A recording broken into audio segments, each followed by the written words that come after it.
ओम ज्ञानातिमिरन्धस्य ज्ञानाञ्जनशलाकया चक्षुरुन्मिलितं येन तस्मै श्रीगुरवे नमः। नमो विष्णुपादाय कृष्णपृष्ठाय भूतले श्रीमते लोकनाथ स्वामिने ते नामिने। नमो विष्णुपादाय कृष्णपृष्ठाय भूतले श्रीमते भक्तिवेदान्त स्वामिने ते नामिने। नमस्ते सारस्वते देवे गौरवाणी प्रचारिणे निर्विशेष शून्यवादी पाश्चात्यदेशतारिणे वंशाकल्पतरुर्वश्च कृपा सिन्धुभ्येव च पतितानं पावनेभ्यो वैष्णवेभ्यो नमो नमः। जय श्री कृष्ण चैतन्य प्रभु नित्यानंद श्री अद्वैत गदाधर श्रीवासादि गौर भक्त वृंद। हरे कृष्ण कृष्ण कृष्ण हरे हरे, हरे राम राम राम हरे हरे। हरे कृष्ण। सबको पुनः स्वागत है। तो आज हम श्रवण कर रहे हैं ब्रज 84 कोस परिक्रमा कार्तिक दामोदर महीने में। और हम श्रवण कर रहे हैं ब्रजमंडल दर्शन पुस्तक से, जो श्री श्रीमद लोकनाथ स्वामी गुरु महाराज जी के द्वारा प्रकाशित हुआ है। और आज कार्तिक के महीना में 28वां दिन है। और आज हम परिक्रमा करेंगे ब्रह्मांड घाट की ओर। और यहाँ पे विशेष करके अनुभव साजना है। सबको पुनः स्वागत है। हम में से अनेक भक्तों ने मंगल आरती में आने से पहले यमुना में स्नान किया। सितारों के चादर के नीचे खड़े होकर हम मृदंग एवं करताल की मंद मधुर धुन पर धीरे धीरे नृत्य करने लगे। श्री गुरुदेव के महिमा को गाते समय हमारे हृदय उनके प्रति कृतज्ञता से भरे हैं। उन्होंने ही हमारे सम्मुख भगवान को यह सर्वोच्च एवं परम गुह्य धाम उजागर किया है। पुजारी के पंचदीप से श्री श्री निताई गौर सुंदर के चरण कमलों की आरती करते देख प्रतीत हुआ मानो यमुना देवी हमें देखकर मुस्कुरा रही है। यमुना देवी को अपने प्रिय स्वामियों की अपने तट पर पूजा होती देख कितने प्रसन्नता हो रही होगी। एक पारंपरिक बांग्लादेशी भजन में डोले डोले गोराचांद यह श्री चैतन्य महाप्रभु की वृंदावन यात्रा पर आधारित है। इस भजन के अंतिम पद में महाप्रभु और यमुना देवी के मिलन का वर्णन किया गया है। आसियाय मोनार कूले नाचे हरि हरि बोले, जमुना उठोला ऐसे चरणा धोइया। यमुना नदी के तट पर पहुंचने पर वे उच्च स्वर में हरि हरि कीर्तन करते हुए नृत्य करने लगे। यमुना माई इतनी आनंदित हुई कि लहरों की रूप में ऊपर उठकर श्री गौरांग महाप्रभु के चरण धोने आगे आगे।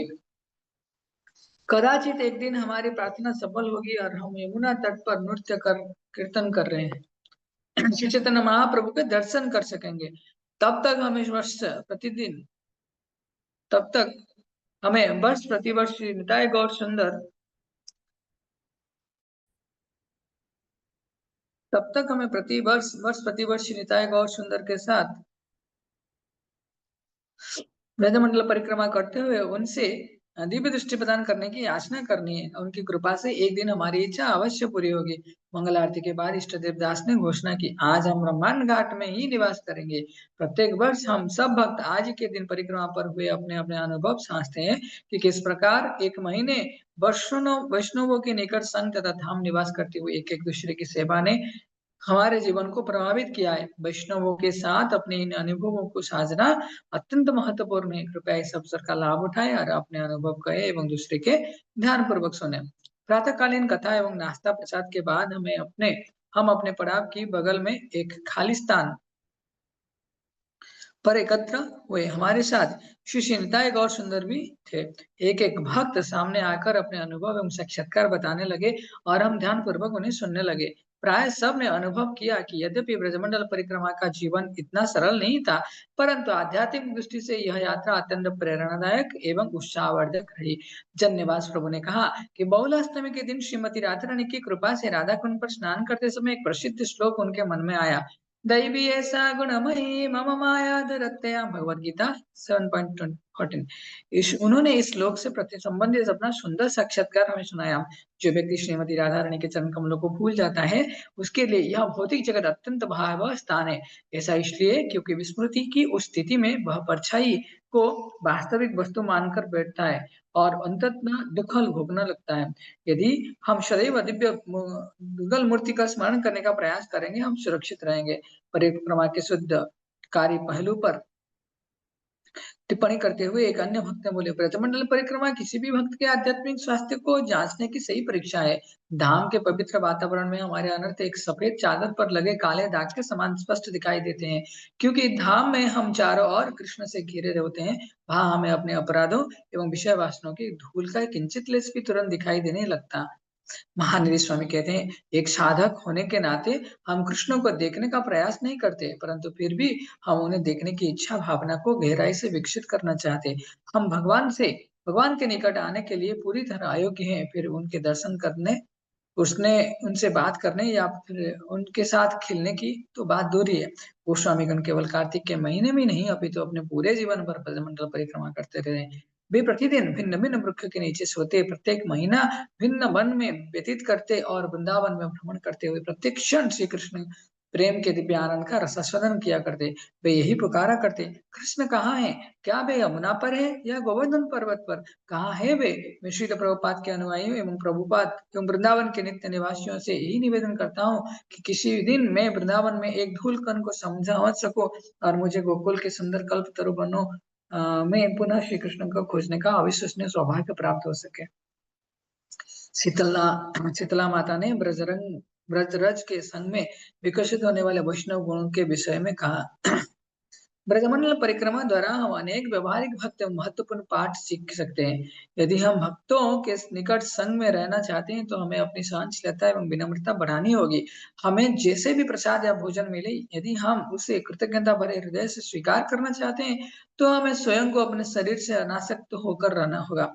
तपस्या ब्राह्मणों की संपत्ति होती है, हमें इसे भी बढ़ना होगा। ब्रजमंडल परिक्रमा करने का व्रत लेकर हम स्वयं को एक ऐसी परिस्थिति में रखते हैं जो वैष्णवों के अपेक्षित गुणों का विकास करने के लिए अनुकूल है। उस समय अनुभक्त ने भी इससे मिलते जुलते अनुभव कहे। एक भक्त ने टिप्पणी की, विशेषतः प्रसाद की पंक्ति में खड़े हुए मुझे अनुभव होता है कि कोई विशेष व्यक्ति नहीं हूं मैं। दर्शन अथवा प्रसाद के लिए स्वयं को अंतिम स्थान पर रखने का अर्थ यह है कि हम स्वयं से पहले दूसरे को प्रावधान की कृपा प्राप्त होते देख अधिक आनंदित होते हैं। किस प्रकार दूसरे के साथ अधिक वैष्णव गुणों से किस प्रकार उसके साथ सहनशील, संवेदनशील, उदार तथा नम्र हो रहा जाए, ये मैं सब सीख रहा हूँ। वैष्णव गुणों से संबंधित एक किस्सा सुनाया। मैं दो भक्तों की बात सुन रहा था। एक ने कहा, तुम सौभाग्यशाली हो कि तुम्हारे पैरों में कोई समस्या नहीं है। अपने प्रशंसा सुनकर वह भक्त प्रसन्न हो गया। कुछ समय पश्चात वह मेरे पास आया और गर्वित होकर कहा कि उसके पैर अच्छे होने के कारण वह सबसे आगे चलता रहता है, परंतु कुछ ही क्षण बीते थे कि उसने दो कांटे पर पैर रख दिया, जिस कारण वह सबसे पीछे टूट छूट गया। मैंने अनुभव किया कि ब्रजधाम में श्री कृष्ण अपने भक्तों की किसी भी प्रकार का अभिमान सहन नहीं करते। राम गोविंद स्वामी ने तीर्थ यात्रा का सार प्रस्तुत किया। ब्रजमंडल परिक्रमा द्वारा भक्तों को अवश्य ही मुक्ति प्राप्त होती है। दूसरे शब्दों में उससे भक्त के दो प्रमुख गुण तितिक्षस्व तितिक्षव एवं कारुणिक विकसित होने लगता है। यदि हमारे अंदर इन दो गुणों का विकास नहीं हुआ, तो उसका अर्थ है हमने सही प्रकार से परिक्रमा की नहीं। जब हम किसी कठिन या अप्रिय परिस्थिति का सामना करते हैं, तो हमें स्मरण रखना चाहिए कि एक दूसरे की निंदा करना सरल है, परंतु सराहना करना कठिन है। सराहना अत्यंत महत्वपूर्ण है। यह मन की तपस्या है। यहाँ हमें ब्रज के भाव को देखने तथा उसका अपने जीवन में पालन करने का अवसर भी मिलता है। मुझे स्मरण है, एक ब्रजवासी के घर प्रसाद लेने के बाद उन्होंने पुनः मुझे आमंत्रण दिया, कृपया अगले वर्ष भी हमारे घर आइए, हम आपके यात्रियों के लिए एक हैंड पंप लगवा देंगे।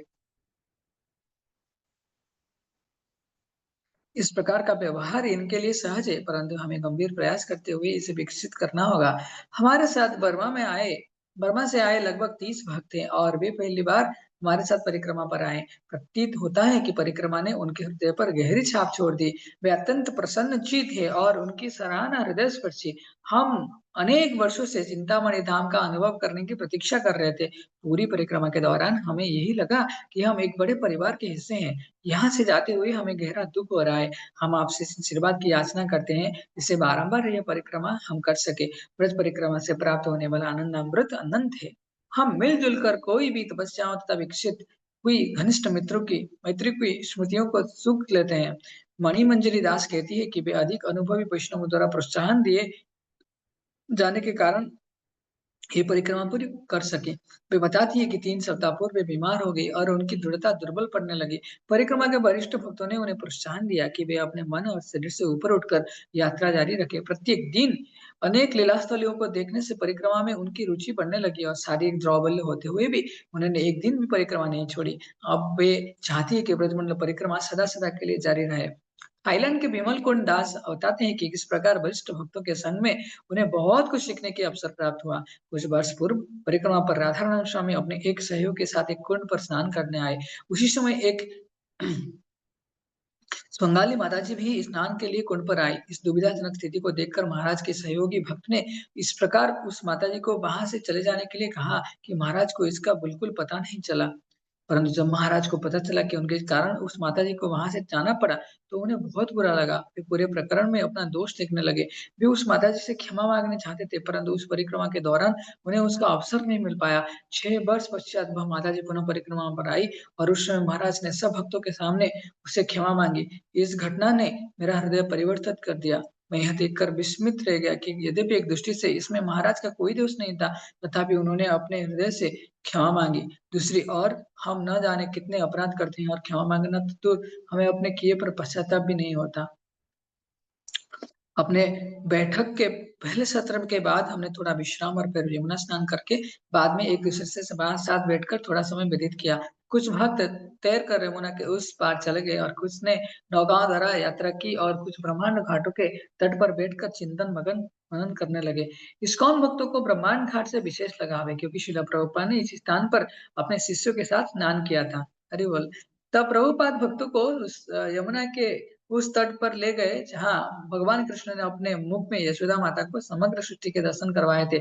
यमुना जल का स्पर्श करके प्रभुपाद बोले, मेरे जैसे वृद्ध व्यक्ति के लिए यह जल बहुत ठंडा है, परंतु तुम लोग स्नान कर सकते हो। मैं अपने सिर पर कुछ बूंद डाल लूंगा। उन्होंने स्त्रियों को एक अलग घाट पर स्नान करने के लिए कहा जहाँ भारतीय स्त्रियां स्नान कर रही थी। पुरुष भक्त तुरंत नदी में तैरते हुए खेलने लगे और शिला प्रभुपाद तट पर बैठकर उन्हें देखने लगे। अचानक शिला प्रभुपाद ने गमछा पहना, नदी तक चलकर आए, अपने सिर पर यमुना जल की कुछ बूंदें छिड़की और फिर घुटनों तक नदी में उतर गए। उन्हें नदी में उतरा देख सब भक्त उल्लसित हो उठे और परस्पर एक दूसरे पर जल फेंक कर खेलने लगे। शिला प्रभुपाद लीलामृत 5वां खंड। वैष्णवों वैष्णवियां स्नान करने के लिए थोड़ा ऊपर गई। दोपहर समय मुझे कुछ भक्त कमर कमर तक यमुना में खड़े रहकर यात्रा करते दिखाई दिए। मैं परिक्रमा व्यवस्थापन टीम के साथ निकट एक इमारत की छत पर एक वृक्ष की छाया में अगले वर्ष किए जाने वाले सुधारों पर चर्चा करने लगा। दोपहर के भोजन के बाद हम पुनः अपने साक्षात्कार साधने के लिए एकत्र हुए। भक्ति नरसिंह स्वामी महाराज ने परिक्रमा से आने वाले एकता की भावना पर चर्चा की। अफ्रीका में कहावत है कि व्यक्ति अन्य लोगों की सहायता से अपना व्यक्तित्व प्राप्त करता है। यह परस्पर निर्भरता की भावना को दर्शाता है। हम अपने जीवन में कुछ प्राप्त करते हैं, वह दूसरों की सहायता से प्राप्त करते हैं। इसी प्रकार देखने के लिए परिक्रमा में भिन्न भिन्न देशों से भक्त आए थे, परंतु फिर भी हम एक परिवार का अनुभव कर रहे थे। हम इसी वैष्णव संघ में रहते हुए भी आध्यात्मिक क्षेत्र में सफलता प्राप्त कर सकते हैं। यदि हमें अकेले परिक्रमा करने के लिए कहा जाता तो वह संभव नहीं होता।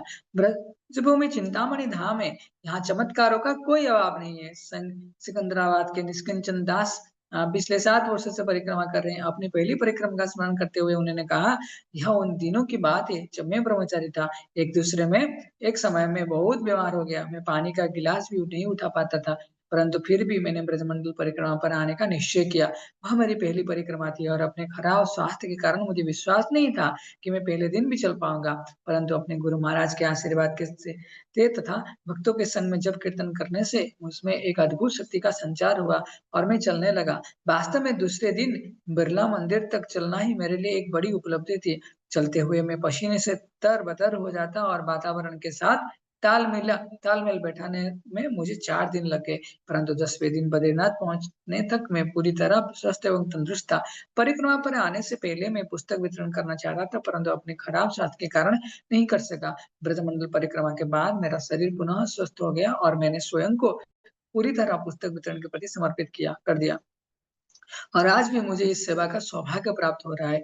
नरसिंह दासी कहती है, 10 महीने पूर्व मेरे साथ कार दुर्घटना हुई थी और इसके लिए मुझे ढाई महीने बिस्तर पर पूरा आराम करना था। उतना आराम करने के बाद भी मेरे लिए चलना और भूमि पर बैठना कठिन हो रहा था। परंतु जिस दिन मैं ब्रजमंडल परिक्रमा पर आई, राधा कृष्ण की कृपा से मेरी पीड़ा तुच्छमंतर हो गई और आज तक लौट कर नहीं आई है। अब मैं अच्छी तरह चल बैठ सकते हूँ, मानो वह दुर्घटना कभी हुई ही नहीं थी। भुवनेश्वर के देवदत्त दास भुवनेश्वर के देवदत्त दास 63 वर्ष के हैं। किस प्रकार उन्होंने बाधाओं को पार किया, वे अनुभव उसका अनुभव बताते हैं। मेरे मन में ब्रजमंडल परिक्रमा करने की तीव्र इच्छा थी, परंतु दोनों घुटने खराब होने के कारण मैं असहाय था। मैंने श्रीमती राधा रानी से प्रार्थना करने का निश्चय किया। मैंने कहा, हे राधा रानी, मैं 63 वर्ष का हो गया हूँ और दिन प्रतिदिन वृद्ध हो जा रहा हूँ। मेरे मन में आपकी जिला स्थलियों को देखने की तीव्र उत्कंठा है। इस जीवन में मैं उस अवसर का गंवाना नहीं चाहता। कुछ दिन इस प्रकार प्रार्थना करने के बाद मुझे अपने दोनों घुटने में आराम लगने लगा। मैं तुरंत वृंदावन आ पहुंचा और परिक्रमा में भाग लिया। पूरी परिक्रमा में दौरान मुझे कोई विशेष कष्ट नहीं हुआ। इस्कॉन पुणे के पार्थ दास पहली बार परिक्रमा पर आए हैं। उन्होंने कहा, मैंने वृंदावन के विषय में बहुत सुना था और मेरे मन में यहाँ आने की इच्छा थी। भक्तों के साथ परिक्रमा करना एक अद्भुत अनुभव है, मानो पूरा गांव एक साथ चलता है। इस्कॉन प्रतिवर्ष पंढरपुर में होने वाली डिंडी यात्रा उत्सव में भाग लेता है और मैं उस कार्यक्रमों का व्यवस्थापन करता हूँ। देहू से पंढरपुर की यह यात्रा 18 दिन चलती है और उस दौरान हम अधिकांश प्रचार, पुस्तक वितरण तथा लोगों का कृष्ण भक्ति के देने का प्रयास करते हैं। परंतु ब्रजमंडल परिक्रमा हमारे पोषण के लिए, यह हमारी साधना है। परिक्रमा के दौरान मैं प्रतिवर्ष प्रतिदिन 50 से अधिक माला करता। मैं भक्तों के आशीर्वाद की प्रार्थना करता हूँ, जिससे मैं पूरी वर्ष प्रचार करके अगले वर्ष पुनः परिक्रमा में आ सकूं। सामान्यतः मुझे धूल से एलर्जी है और हम सब जानते हैं कि ब्रज में धूल सर्वव्यापी है, इससे बचा नहीं जा सकता। परंतु मैं स्वयं यह देखकर विस्मित हो गया कि इस समय धूल के बीच रहने के बाद भी मुझे एलर्जी की कोई समस्या नहीं हुई। परिक्रमा के दौरान कुछ भक्त हल्के फुल्के क्षण भी रहे। परिक्रमा के दौरान कुछ हल्के फुल्के क्षण भी रहे।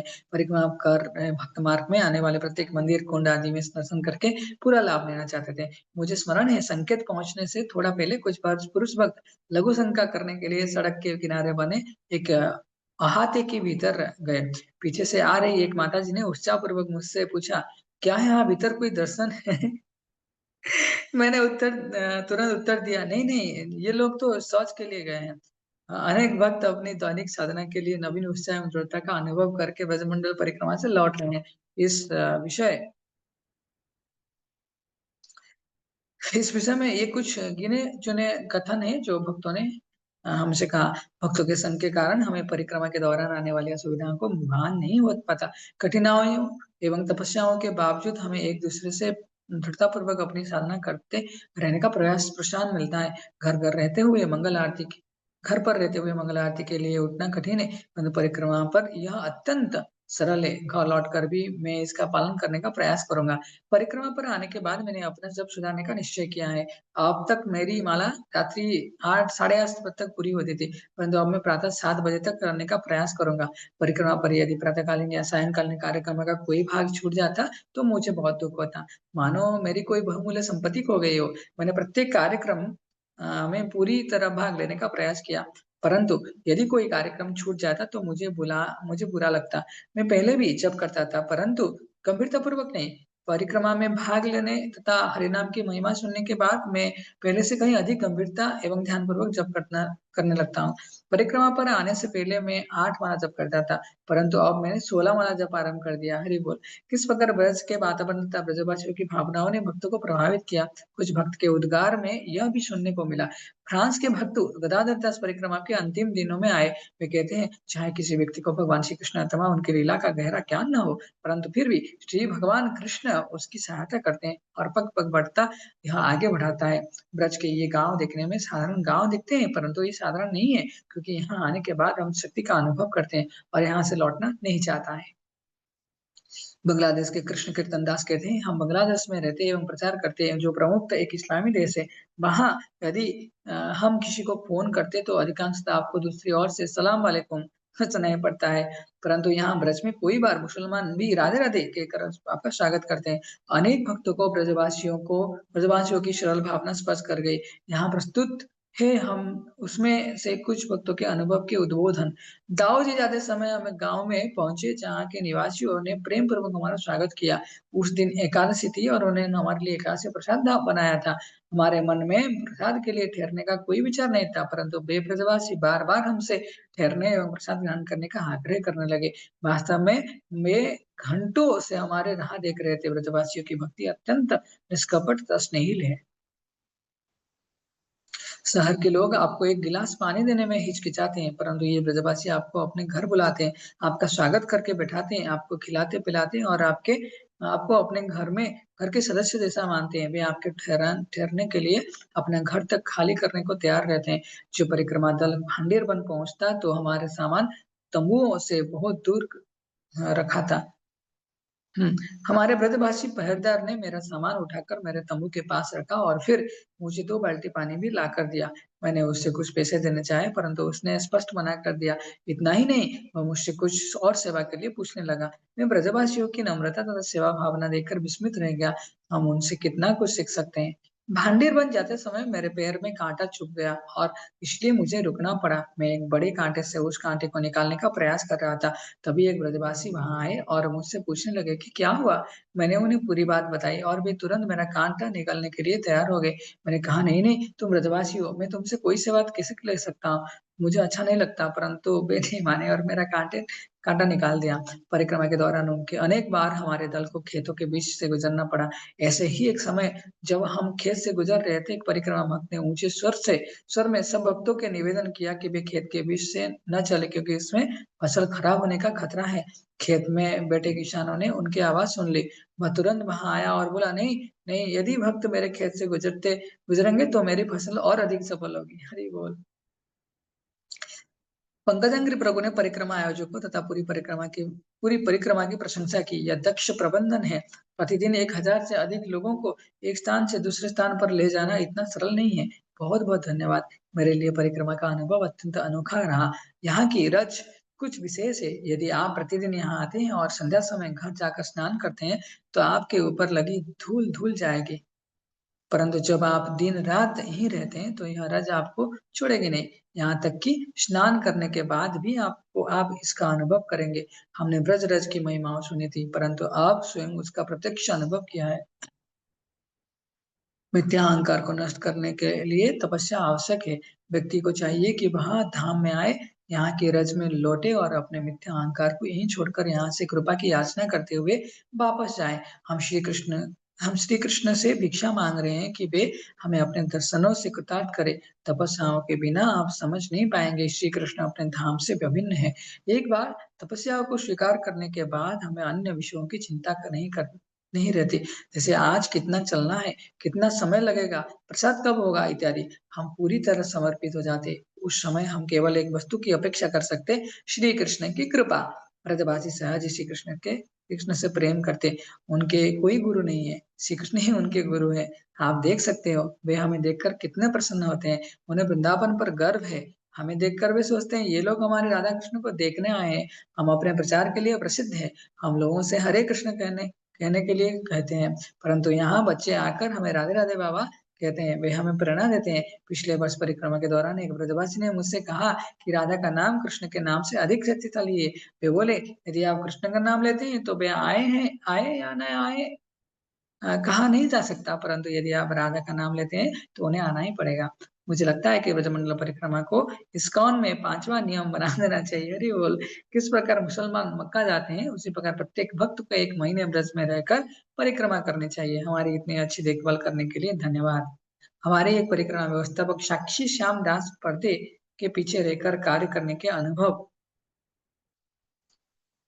बताते हैं। इतने सारे भक्तों की सेवा के लिए हम केवल गिने-चुने लोग ही होते हैं। हमारे ऊपर बहुत दबाव रहता है। परिक्रमा के बाद हमें पूरा महीना विश्राम करना पड़ता है और कई बार हम बीमार भी हो जाते हैं। यह सेवा पूरी तरह हमारी क्षमता से परे है। हम चाहे पहले से कितने भी योजनाएँ क्यों ना बनाएँ, जैसे उनकी बातों होती है जिनके विषय में अंतिम क्षण तक कुछ ना कही जा सकता कहा जा सकता कि इसलिए मुझे पूरा विश्वास है कि यह परिक्रमा एकमात्र श्रीमती राधा रानी की कृपा से संभव होती है और वे हमें उनका अनुभव भी करवाती है।